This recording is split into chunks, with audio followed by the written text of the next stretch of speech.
Hello and welcome to this video lesson on convex mirrors and drawing ray diagrams and using the ray diagrams to predict where an image will be created. Okay, this is a convex mirror, and in this case the way that it's bowing, so it's bowing outward. The smooth part is the reflective surface. Now we're going to draw our object, again using an arrow to represent a candle. Okay, so our candle, represented by an arrow, is in front of our mirror. Now the difference with convex mirrors is that our focus and our center of curvature are on the other side of the object, versus with concave mirrors, our focus and center of curvature were on the same side as our object. Okay, so let's draw a ray diagram to show where the image is created. Okay, so the first line we're going to use, we're going to start right at the top, and we're going to have a line that is parallel to the principal axes. Now what happens here is this line hits the mirror and it reflects back through the focus, and our brain extends the light ray into the mirror. So I'm just going to draw the direction that it goes, and then we're going to extend the ray. Okay, so again, this light ray is parallel to the principal axis. It hits the mirror, and then what's going to happen is it's going to go through the focus. Now, normally we draw this as a dashed line, but this program, all I can do is make it a little bit lighter. Now, it goes through the focus. Now, the thing is, too, is that it hit the mirror, and it actually reflected back. So let's draw that reflected ray.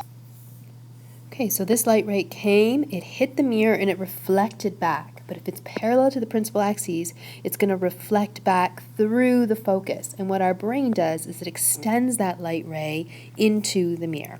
So that's one ray of light. Now we need another. We're going to go through C.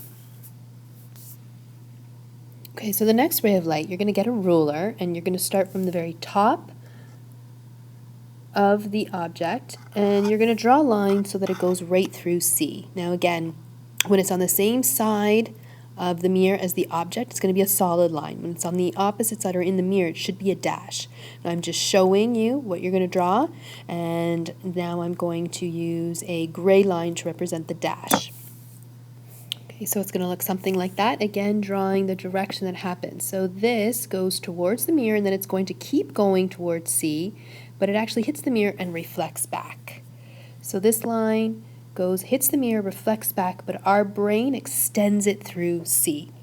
Now where the two reflected rays meet in the mirror is where your image is created. Okay, so our image is created right there. We just need one arrow.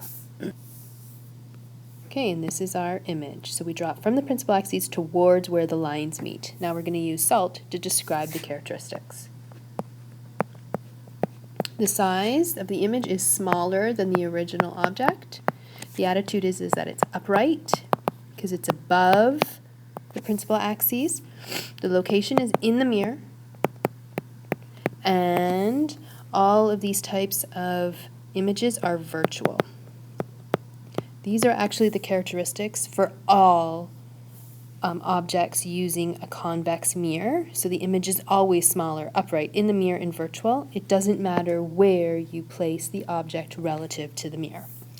And that concludes the end of this video review lesson, and I hope you found it helpful.